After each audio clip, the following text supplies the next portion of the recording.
vafana vakapinda muHarare nemarori emasau vakuda kuuya panapa vada kunyebedzera kupenga kuda kutaurira nyaya dzekuti kuZANU-PF vachichikidzira vanhu zvinhu zvekudharadhara. Manje iko zvinezvi pachamhanywa zviri legendary. Muri yeZimbabwe ndadzoka kana uchigara kure kana uchigara kumusha gara watama because iko zvinezvi takuda kuzvitangidza, takuda kudzosera nyaya kwadzakatangira. Izvezvo zvekuti unongomuka anytime wakuda kuita zvinhu zvekudzungaira kuda kunyebedzera kupenga. Aiwa iko zvinezvi isusu tinozvipedza. Ende ndikuda kungoti wherever you are da kuti mutega vanhu vese George Charamba na permanent secretary of information Niki Mangwana and crew rimwe rese toda kuti tinyatsonzwisisa kuti chiri kuitika because zvakadai so hatikwanisi kusiya zvichinyaramba kuenderera. But kana muchikwanisa mobva mangodownloada this video kana kungoshare kuinbox kwaChris Mutsvangwa wacho because zvinhu zvakadai so izvi hatichasekerere zvinhu zvekupenga. Muri yeZimbabwe ndatouya one monya ndinosumudza ZANU-PF nenzeve kudai so ndichirovera pasi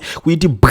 Kana uchinge watosvika panapa uchiziva kuti unodedzera kuti pasi neZANU-PF yacho, tanga nekulike this video right now kuitira kuti ZANU-PF iboikane. Mazuva mashoma adarika aya muri yeZimbabwe takanga tiri kuchema tine kurwadziwa zvakanyanya. Munoziva kuti pakaitwa nyaya dzeM31 paya pane chimwe chiitiko chisina kuzofadza chakaitika chekupiswa kwemba yaMadzibaba Veshanduko. Zvinhu izvozvo hazvina kutifadza chokwadi, asi nhasi ndiri kuona mashoko ari kutenderera zvisingaite. There is a guy anonzi comrade Wale, mukomana umbobuda achiti geza ndotomuraya ningi ndotomudai so ari kubuda ari kuboosta achizviti ndiye akapisa imba musha waMadzibaba Veshanduko. So everybody wherever you are, take police Zimbabwe right now. We know kuti delete the post but tanga tatoitora kudhara tatotanga kutodzifambira and we don't listen. Audata ndikirikini kuti don't believe everything zvamuri kunzwa on social media. Isusu tine proof yekuti zvinhu zvega zvataura. Kana munhu achinge akonfirma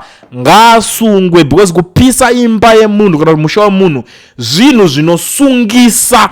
Papa toda kuti tinyatsokuonesana. Saka zvese zvamutaura kune democracy kune chikana kune munhu ari kuzofamba achibhosta takapisa imba munhu mukati. Ndo zvatiri kutaura panapa. So ndisa ndapinda kuna chibvondora toda kutanga tangobata ZANU-PF yacho pamweya tichiti pari kupisa. Mbana uyo akabuda ari kutaura post yake ari kuti zoni one day say week now, one day say week now, one day he shall remember me. Ndini ndakamira mira kumisa geza, that's one. Ndini ndakarwisa nyoka yamabhunu, two. Ndini ndaka imba yaMadzibaba Veshanduko. Angoti ndini ndaka imba yaMadzibaba Veshanduko, ndini ndaka vana vaMadzibaba Veshanduko. Uyo muri kumuona yet andina kana baskoro kana baraharo ndiye vachivhayo kwakutokumbirawo uku mwana asingachema anofira kuhope. Muri kuzviona. Saka everything zvaakaita haana reward raakawana but akutochema kuna chivhayo kuti apromote kumbavha. Listen guys, ameno kuti vanhu munoita zvinhu muchiziva kuti ZANU haibhadhari. Ndakakutaurirai vafana, munofa nenzara mukada kutamba neZANU-PF inokubrotsai. Munoita zvinhu mahara musina kana sendi raunopuwa.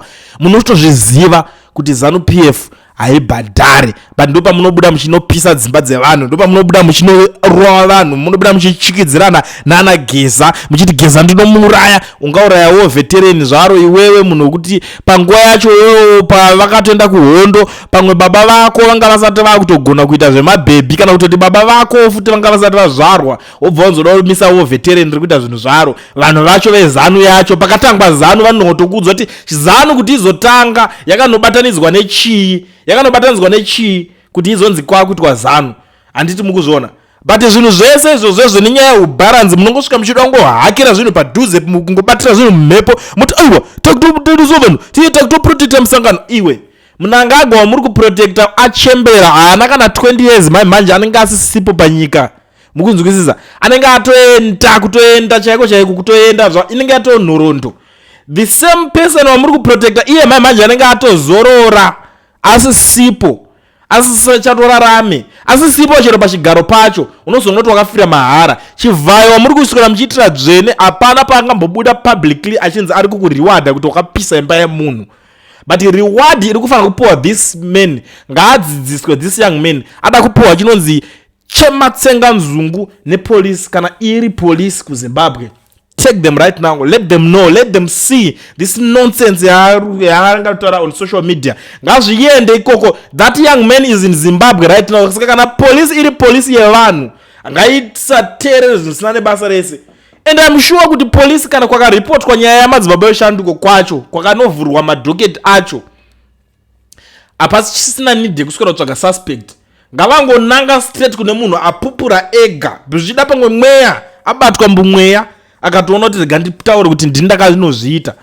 Unoswera uchiita zvinhu izvozvo tasi kune vamwe vanhu vakarova vanhu vachiti vamugabe muofisi vamugabe ngavaramba iko zvinezvi marombe vana vamugabe zveso vari kunakirwa noupenyu baba. Vana vamugabe iko zvinezvi kana zviri nyaya dzekuti tingati pachiko pamota dzavari kufamba nadzo life pavari kurara pavari kugara type yevasikana vavari kudya zvese zvavari kuita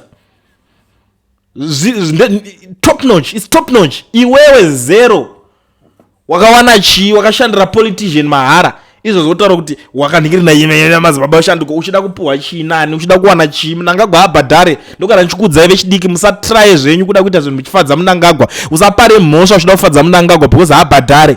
I always tell you this but amuteerere munongopuhwa masese momwa modhakwa zvenguva yacho. What's next hapasisina maura kutotsvagawo chivhayo ari kutoyo chivhayo hapana pakupa zvinhu zvazvo zvari kuita chivhayo zvinhu zvokuti chivhayo ari kutoda kutotsvaga relevance yekuti aramba ari padhuze nemanhingirikini nemapresident kuti aramba achiwana matenda. That's all.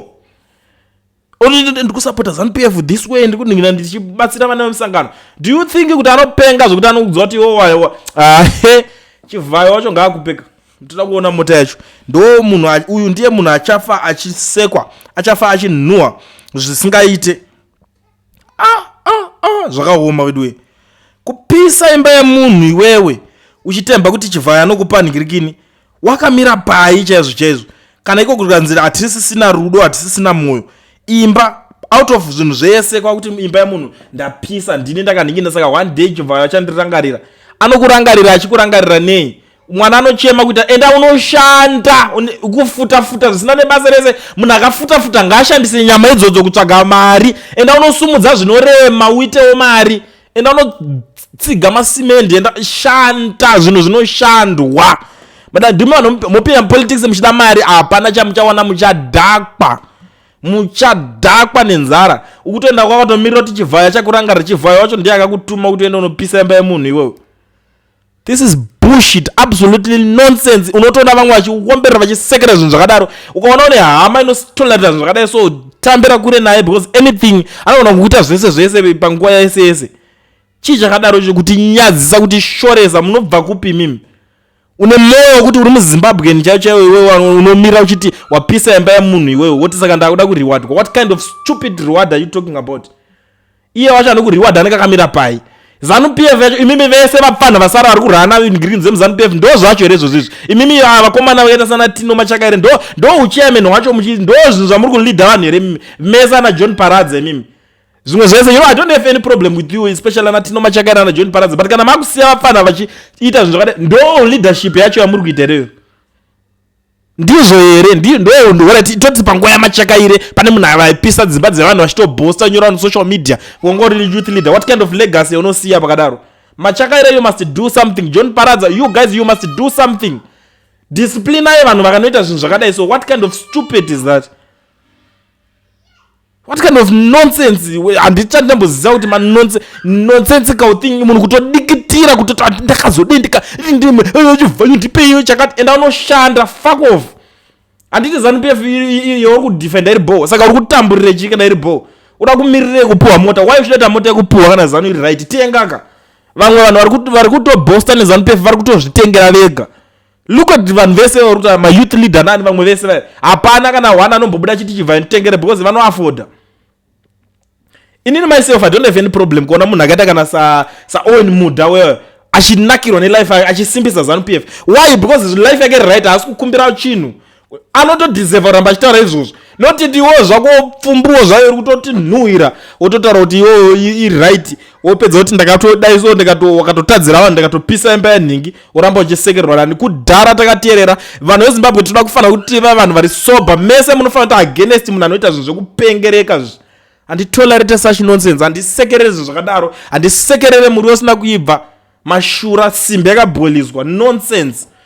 ngazvipere zvese izvozvo zvekuti munhu anoswera achinhingina zvisina nebasa rese chii chakadaro ichochicho vanhu vachishungurudzika vanhu vachitambudzwa iwe uri kusvika tinodatotira kuti vanhu vabatane iwe bhizi ndakazodai ndakapisa inhingirikine iwewe chachai. Anyway, mure Zimbabwe inini ndatotaura police Zimbabwe must do something about this young man. Ndokunonzi kujaidzwa ikoko yatotengwa nemwe mbeu ndatouya kunokusumudzira mhepo ndozvo ndatouya kunoita inini nonsense. Anyway, kana uri muSouth Africa do register company vavhurwa FNB business account zvaIs Bata Owen Education Research is the one guy anokwanisa kuregister company okuvhurira FNB business account uri kwauri koko kwaufana kutravela kuenda kwaari unongomusendera zvese zvokuti sora uchivhairwa nevanhu kunzi hauna workpay hauna bank account muSouth Africa aiwa nekuti hauna permit inyaya dzekare passport yona iyoyo wakapinda nayo munyika inoita kuregisterwa. So contact Owen on the numbers that are showing on the screen.